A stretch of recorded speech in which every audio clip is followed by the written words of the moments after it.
각 동네 사람들이 예수께로 나와 큰 무리를 이루니 예수께서 비유로 말씀하시되 씨를 뿌리는 자가 그 씨를 뿌리러 나가서 뿌릴새 더러는 길가에 떨어짐에 밟히며 공중의 새들이 먹어버렸고 더러는 바위 위에 떨어짐에 싹이 났다가 습기가 없으므로 말랐고 더러는 가시떨기 속에 떨어짐에 가시가 함께 자라서 기운을 막았고 더러는 좋은 땅에 떨어짐에 나서 100배의 결실을 하였느니라. 이 말씀을 하시고 외치시되 들을 귀 있는 자는 들을지어다. 제자들이 이 비유의 뜻을 물으니 이르시되 하나님 나라의 비밀을 아는 것이 너희에게는 허락되었으나 다른 사람에게는 비유로 하나니 이는 그들로 보아도 보지 못하고 들어도 깨닫지 못하게 하려 함이라. 이 비유는 이러하니라.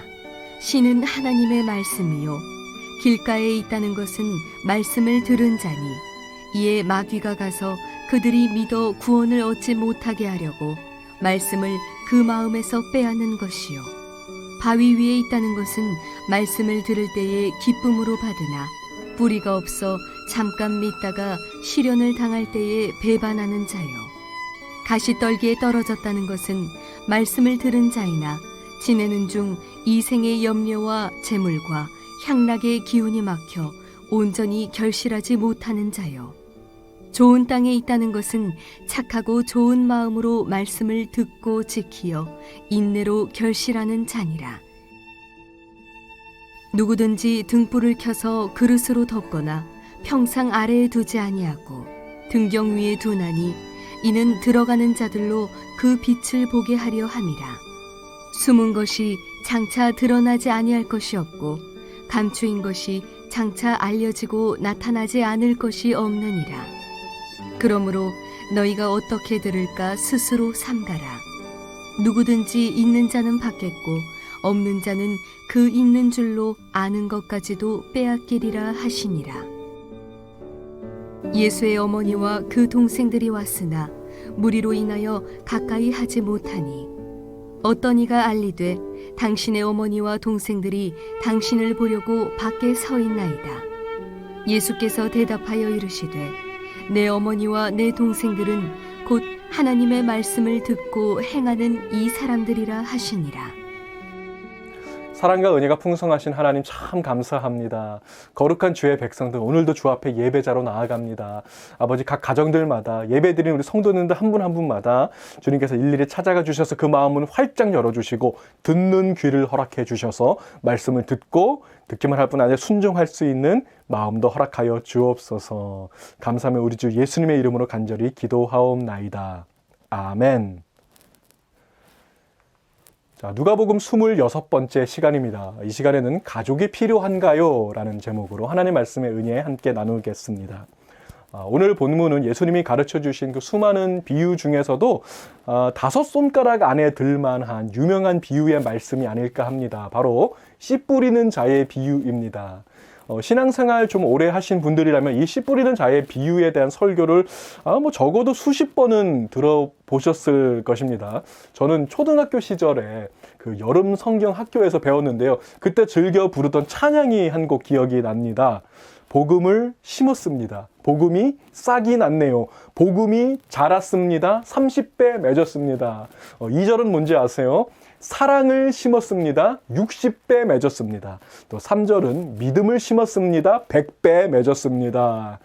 자, 그러면서 그때 그 주일학교 전도사님이 하셨던 말씀이 어린이 여러분, 어떻게 하면 우리도 100배의 결실을 맺을 수 있을까요?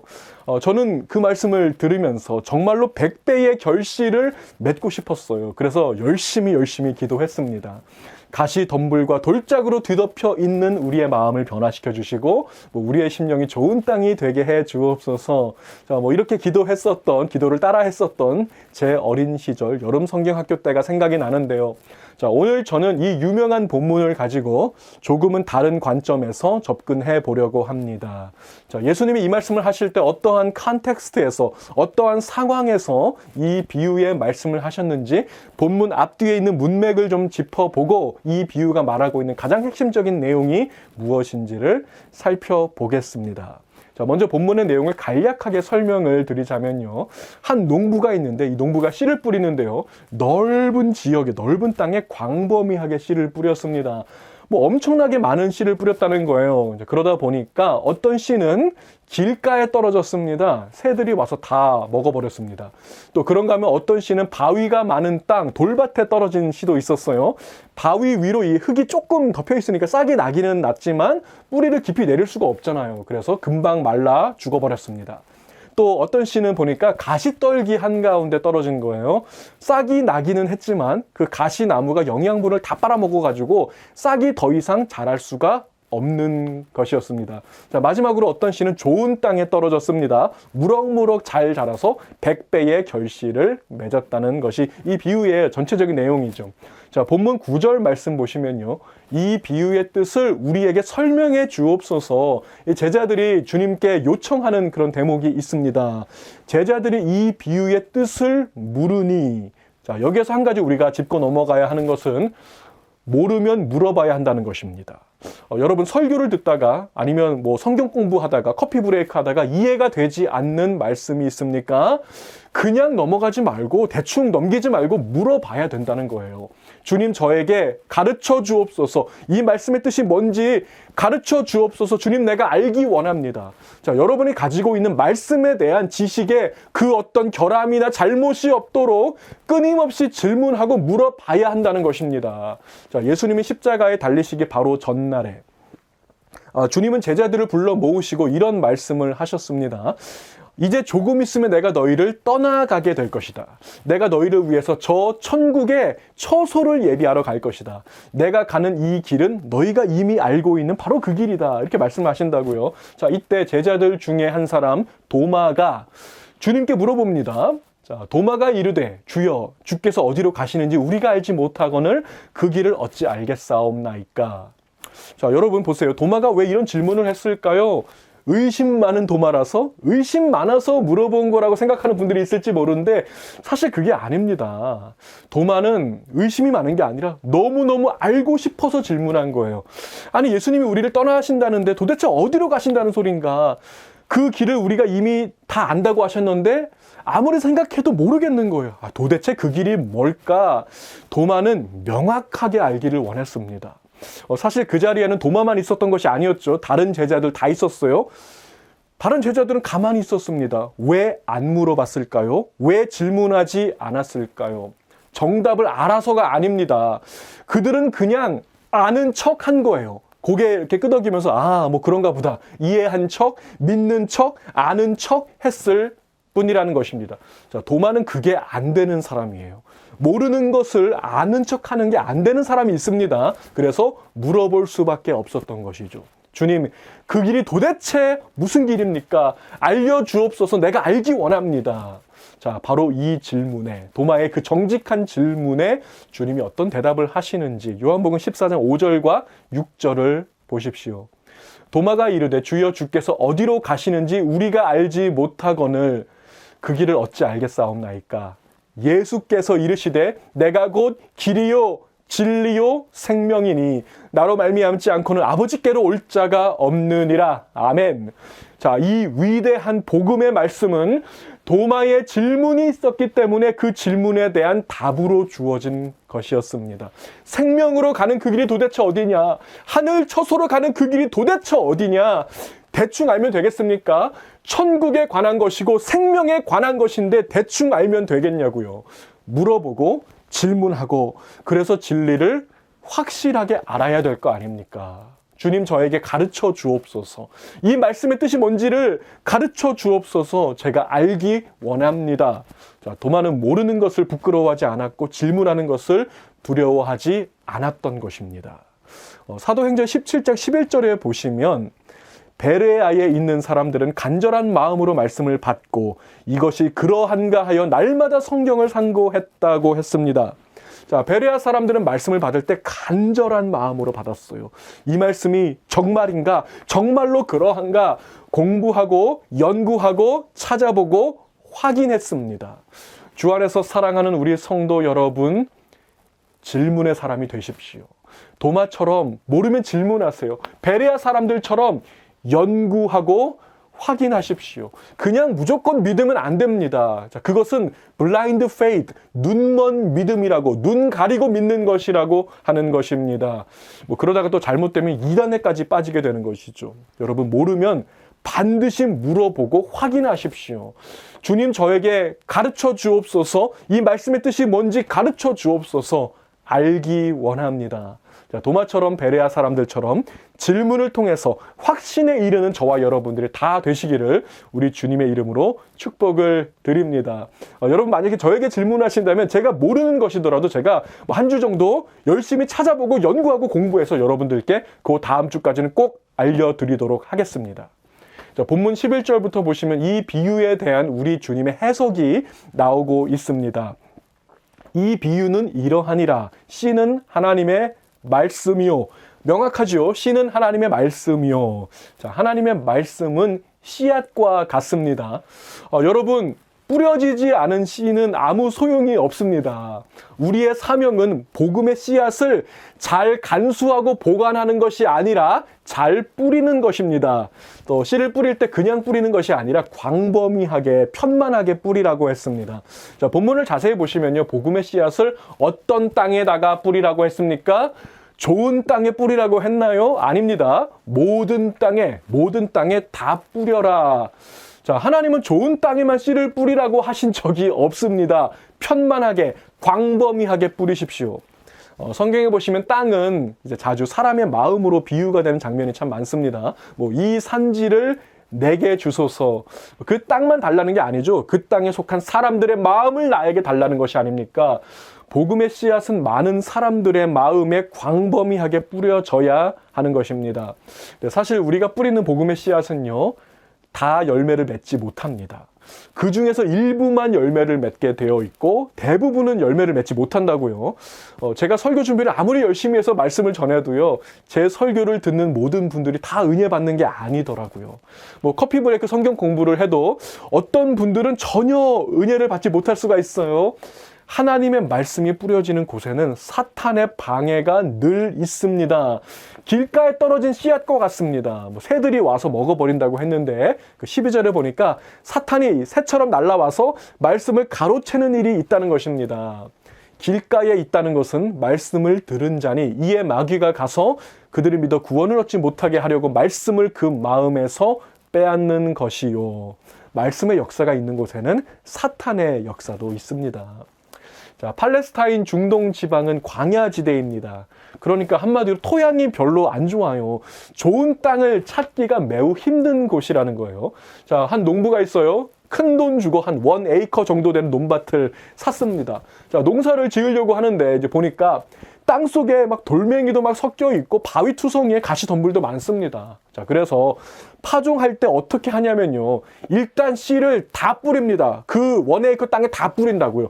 돌밭에도 뿌리고 가시 위에도 뿌리고 그냥 다 뿌리면 그 중에서 일부의 씨앗이 싹이 트고 뿌리 내리고 자라서 열매를 맺는 것입니다. 이것이 이제 팔레스타인의 농사 방법이라는 거예요.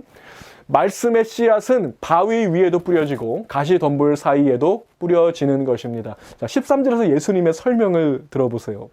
바위 위에 있다는 것은 말씀을 들을 때의 기쁨으로 받으나 뿌리가 없어 잠깐 믿다가 시련을 당할 때에 배반하는 자요. 자, 바위가 많은 돌밭에 떨어진 씨는 뿌리를 깊이 내리지를 못합니다. 왜냐하면 조금 내려가면 그 돌덩이가 있으니까, 바위가 있으니까 싹이 난 것처럼 보일지 모르겠지만 아주 잠깐일 뿐이죠. 자, 어떤 사람은 말씀을 들을 때 기쁨으로 받는 것처럼 보이는 사람이 있습니다. 잠깐 동안 믿는 것처럼 보이는 사람이 있어요. 그러나 실상은 믿음의 뿌리를 전혀 내리지 못한 사람이 있더라는 것입니다. 데이비드 갈랜드라고 하는 학자는 이 구절을 해석하면서 뭐라고 말을 했냐면요, 일시적인 분위기에 휩쓸려서 감정적으로 복음을 경험한 사람을 지칭한다. 자, 그러니까 뭐 수련회 같은 데 가서, 부흥회 같은 데 가서 뭐 뜨겁게 찬양하고 막 기도하고 하는데 옆에 있는 사람 보니까 눈물, 콧물 다 쏟으면서 막 펑펑 우는 거예요. 그러다 보니까 내 마음도 울렁울렁거리고 눈물도 나고 그 분위기에 휩쓸려 버린 것입니다. 감정적으로 좀 동요는 되었을지 모르지만 효력 있는 성령의 부르심으로 거듭나고 회개하는 역사는 없었던 것입니다. 자, 이것이 바위 투성이 돌밭에 떨어진 씨앗과 같다는 것입니다. 자, 또 그런가 하면 가시떨기 한가운데 떨어진 씨앗이 있어요. 이런 씨앗은 절대로 잘 자랄 수가 없습니다. 왜냐하면 가시떨기도 식물이거든요. 그 가시떨기가 자라면서 영양분을 다 빼앗아가 버립니다. 재물과 향락과 세상 즐거움이 말씀의 생명력을 다 빨아먹는다는 것입니다. 14절 말씀 보세요. 가시떨기에 떨어졌다는 것은 말씀을 들은 자이나 지내는 중 이생의 염려와 재물과 향락의 기운이 막혀 온전히 결실하게 못하는 자요. 자, 이와 같이 복음의 씨앗은 좋은 땅에만 뿌려지는 게 아닙니다. 모든 땅에, 길가에도 돌밭에도 가시떨기 사이에도 광범위하게 뿌려지는 것입니다. 자, 이런 문맥을 좀 살펴봤을 때 본문의 요지는 좋은 땅이 되라는 것이 아닙니다. 좋은 땅이 되십시오. 가시덤불과 돌짝을 치워버리고 여러분의 심령을 좋은 땅으로 변화시키십시오. 제가 초등학생 그 여름 성경학교 때는 그렇게 기도하기도 했지만 사실 본문의 요지는 그것이 아닙니다. 여러분 한번 잘 생각해 보세요. 여기 땅이 있습니다. 땅이 있어요. 이 땅한테 좋은 땅이 되라고 하는 게 말이 됩니까?